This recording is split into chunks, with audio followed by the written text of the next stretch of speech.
जय हिंद दोस्तों। तो अभी तक अपन ने राष्ट्रपति के बारे में जाना है। राष्ट्रपति के बाद जो भारत के उपराष्ट्रपति होते हैं वो हमारे किस आर्टिकल से लेकर किस आर्टिकल तक आते हैं, और राष्ट्रपति के बारे में उसके पूरे सभी आर्टिकल और उसकी जो भी शक्तियां थी उन सभी के बारे में वीडियो अपलोड कर दिया गया है। ठीक है, अब इसके बाद देखते हैं कि भारत का एक उपराष्ट्रपति होगा जो किस आर्टिकल से लेकर किस आर्टिकल तक आता है, और इसके इंपॉर्टेंट जो फैक्ट होंगे उनको भी बताया जाएगा। तो आर्टिकल नंबर 63 बताता है कि भारत का एक उपराष्ट्रपति होगा। कौन सा आर्टिकल कहता है? 63 नंबर का आर्टिकल कहता है कि भारत का एक उपराष्ट्रपति होगा। अब इसके पॉइंट आउट देखते हैं, जैसे कि वरीयता सूची में राष्ट्रपति के बाद उपराष्ट्रपति का स्थान आता है। ठीक है, किसका आता है? उपराष्ट्रपति का स्थान आता है। किसके बाद? राष्ट्रपति के बाद।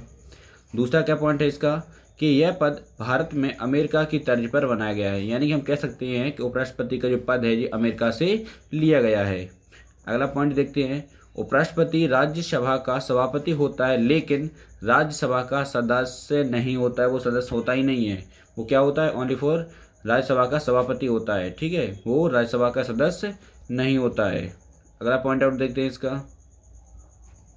उपराष्ट्रपति का निर्वाचन एकल संक्रमणीय गुप्त मतदान एवं समानुपातिक पद्धति के अनुसार होता है। जैसा कि उपराष्ट्रपति जो राष्ट्रपति में पढ़ा था वही सेम हमारे उपराष्ट्रपति के लिए भी होता है, लेकिन यहाँ पे कुछ पॉइंट अलग हैं। ठीक है, अब अगला पॉइंट देखते हैं इसका कि यह चुनाव भारत का चुनाव आयोग कराता है। यह चुनाव कौन कराता है? भारत का चुनाव आयोग है, वही इसका चुनाव कराते हैं।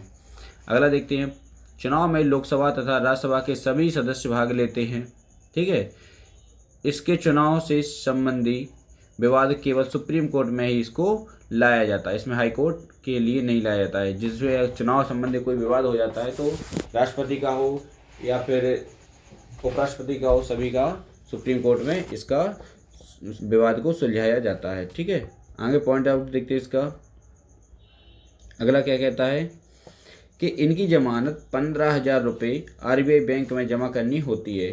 सेम 15,000 हमारे राष्ट्रपति में भी होती है, उपराष्ट्रपति में भी होती है। आरबीआई के बैंक में इसको जमा करना पड़ता है। ठीक है, उपराष्ट्रपति बनने के लिए कम से कम 35 वर्ष की आयु होना जरूरी है।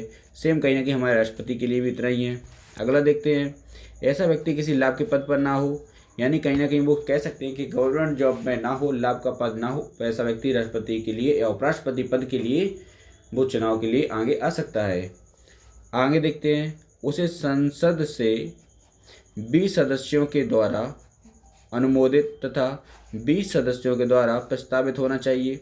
लेकिन राष्ट्रपति के लिए यहाँ पे वहाँ पे 50-50 का आएगा। 50 अनुमोदक और 50 प्रस्तावक होना जरूरी है, लेकिन उपराष्ट्रपति पद के लिए 20 अनुमोदक और 20 प्रस्तावक होना जरूरी है। ठीक है, अगला पॉइंट देखते हैं, इनका कार्यकाल 5 वर्ष का होता है और हमारे राष्ट्रपति का भी कार्यकाल 5 वर्ष का होता है, लेकिन 5 वर्ष से पहले भी अपना त्याग पत्र राष्ट्रपति को दे सकता है। अगर 5 वर्ष से पहले अगर हम त्याग पत्र देना चाहेंगे तो राष्ट्रपति को देंगे, और अगर राष्ट्रपति अपना त्याग पत्र देंगे तो वो उपराष्ट्रपति को देंगे, ये भी जानते चलो। अगला देखते हैं, उपराष्ट्रपति को राज्यसभा के साधारण बहुमत के साथ भी हटाया जा सकता है, लेकिन लोकसभा की मंजूरी भी आवश्यक होती है। ठीक है, यहाँ पे ये पॉइंट अच्छा है।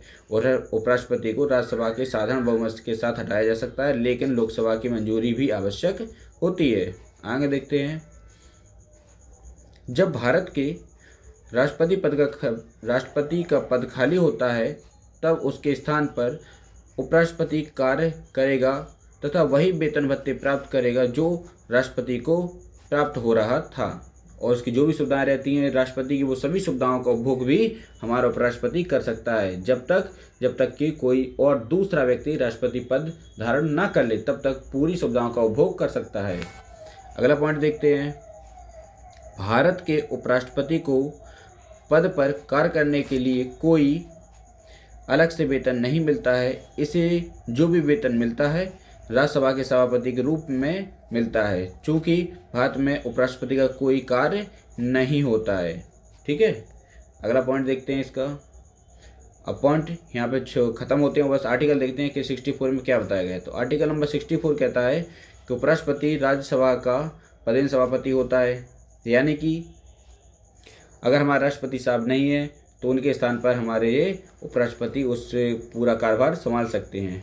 आर्टिकल नंबर 65 कहता है क्या? तो यह बताता है हमें कि राष्ट्रपति का पद खाली होने के समय में उपराष्ट्रपति पदभार संभालेगा। यह 65 आर्टिकल बताता है। आर्टिकल नंबर 66 क्या बताता है? उपराष्ट्रपति का चुनाव के बारे में बताता है। कौन? आर्टिकल नंबर 66 बता दिया है। एकल संक्रमणीय समानुपातिक पद्धति गुप्त मतदान के दौरान का चुनाव होता है, पहले बता चुके हैं। आर्टिकल नंबर 63 बताता है राष्ट्रपति का कार्यकाल कितने साल का होता है? 5 वर्ष का होता है। अगर उससे पहले भी अपना इस्तीफा दे सकते हैं तो राष्ट्रपति को इस्तीफा दे सकते हैं। ठीक है, आगे देखते हैं। आर्टिकल नंबर 68 क्या कहता है? तो यह बताता है उपराष्ट्रपति का पद खाली होने से 6 माह में इनका चुनाव करा लिया जाता है। ठीक है, वही कहीं ना कहीं सेम कंडीशन हमारे राष्ट्रपति में भी है। अब आर्टिकल नंबर 69 देखते हैं। उपराष्ट्रपति द्वारा ली गई शपथ। ठीक है, तो शपथ के बारे में बताया गया। कौन सा आर्टिकल? 69 आर्टिकल बताता है शपथ के बारे में। अब यहाँ पे थोड़ा देखते हैं, आर्टिकल नंबर 72 देखते हैं। तो 72 में हम कहीं ना कहीं पहले भी इस पर जिक्र कर चुके हैं, और 72 बताता है राष्ट्रपति की क्षमादान की शक्ति। ये इंपॉर्टेंट है, वह किस प्रकार से क्षमादान कर सकता है, सभी इसके पहले वाले वीडियो में सभी बता चुके हैं। ठीक है, अब आर्टिकल नंबर 74 क्या बताता है थोड़ा देखते हैं। राष्ट्रपति को सलाह देने के लिए मंत्रिपरिषद का गठन। ठीक है, ये हमें 74 बताता है अगर राष्ट्रपति को सलाह देने के लिए मंत्रिपरिषद का जो गठन किया गया है, ठीक है, उसको 74 में बताया गया आर्टिकल। अब आर्टिकल नंबर 75 क्या बताता है? वेरी इंपॉर्टेंट है कहीं ना कहीं यहाँ पर। तो आर्टिकल नंबर 75 बताता है प्रधानमंत्री की नियुक्ति राष्ट्रपति के द्वारा की जाएगी। तो प्रधानमंत्री की जो नियुक्ति होती है वो राष्ट्रपति के द्वारा की जाएगी। अब 75(1) का आर्टिकल क्या कहता है? 75(1) या 75 का में क्या बताया गया है? प्रधानमंत्री और मंत्रियों की नियुक्ति 75(1) में है, और 75(2) में बताया गया है कि मंत्री राष्ट्रपति के प्रसाद पर्यटन अपने पद पर रहेंगे। ठीक है, यानी जब तक राष्ट्रपति चाहेगा तब तक रहेंगे, अगर वो नहीं चाहेगा तो उनको हटा भी सकता है। और 75 का थर्ड क्या कहता है? मंत्रिपरिषद सामूहिक रूप से लोकसभा के प्रति उत्तरदायी होंगे। ठीक है, और 75 का 4 नंबर का क्या कहता है?